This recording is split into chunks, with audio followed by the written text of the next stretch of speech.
World of Warcraft, perhaps the most successful massive multiplayer online role-playing game ever created. It was developed by Blizzard Entertainment and sits currently at over 8.5 million monthly active players. Yes, you heard me right, 8.5 million monthly active players. Now I'm emphasizing this because a lot of people I've talked to recently like to say that the game is dead, but I don't think they realize that the game ranks currently as 13th in terms of popularity worldwide.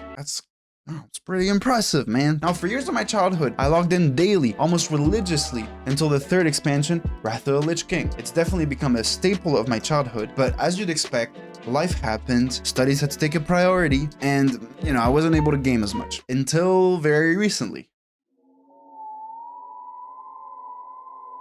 And that brings us to this week's video. You saw the title of the video.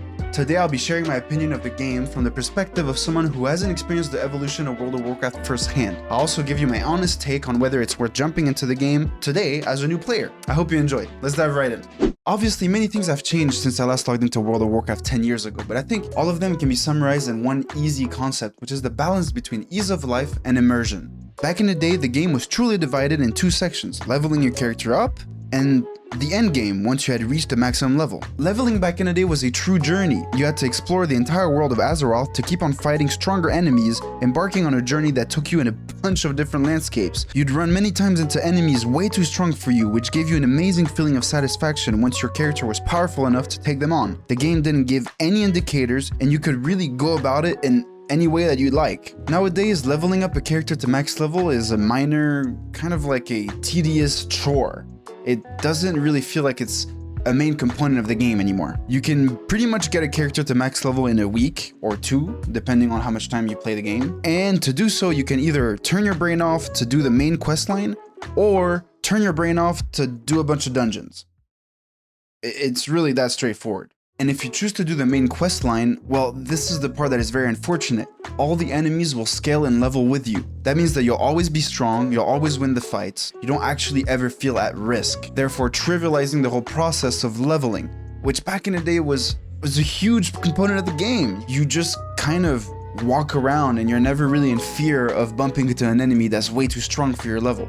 And that removes a crucial aspect of World of Warcraft, which is the feeling of becoming more and more powerful with each level that you acquire. To me, this removed a crucial aspect of the game. On top of that, now you can actually pay to boost a character to level 70, which is just 10 levels away from the max level. Well, it was an interesting choice from Blizzard. That actually really surprised me, to be frank. Now, yes, the War Within made leveling a lot easier and a lot less tedious. You can reset your talents whenever and however you want at absolutely no cost. Your gear statistics adapt to the role that you play, and you get spells automatically without ever having to see a class trainer. Now, all these changes sound great, but if you're a new player, in my opinion, all these changes come at a huge cost. All of those ease of life changes that they made kind of stripped the game from the achievement that people could feel from leveling up their own character. Other examples of ease of life that I've noticed in War Within were mounts, for example.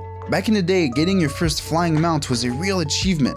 It had meant that you had saved up for days or even weeks to finally learn the skill to ride a flying mount.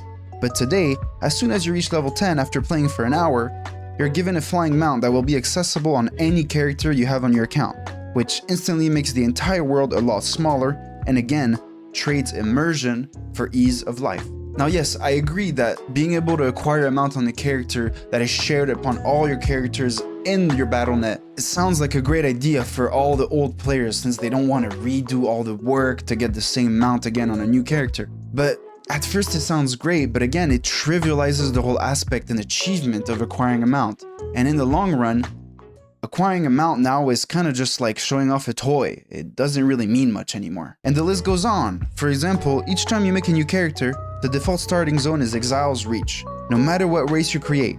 Again, this simplifies the game drastically, but removes an amazing part of the game, which was discovering the uniqueness of each race.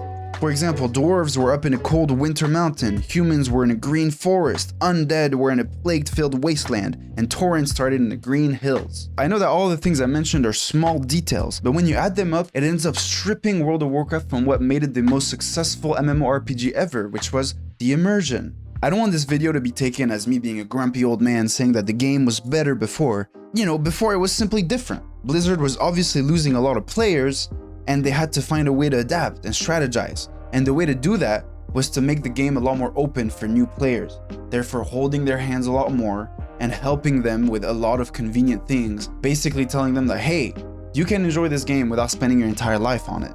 Now, on the other side, an amazing aspect of WoW that has remained unchanged is how easy it is to make friends on there. Yes, there are some toxic players, and that's true in every single game out there. But still, I believe World of Warcraft's community is unmatched in terms of building friend groups that will be willing to help you throughout your journey. Additionally, Blizzard managed to make each class and roles incredibly unique, and even though making all of the classes equal to each other must be a balancing nightmare, I think Blizzard is doing a pretty good job at it. Now, to be completely frank, I probably will not be playing this game as much as I thought when I initially started playing again, but I must say that the feeling is still unmatched. To be able to beat a tough raid boss with a group of friends, it's just a feeling that I haven't gotten in any other game.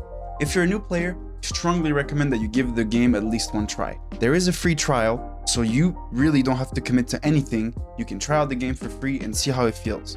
If you enjoyed this video, please don't hesitate to like, comment, and subscribe, as it truly inspires me to make more content for you guys. I hope you guys enjoyed, and I'll see you next video. Peace!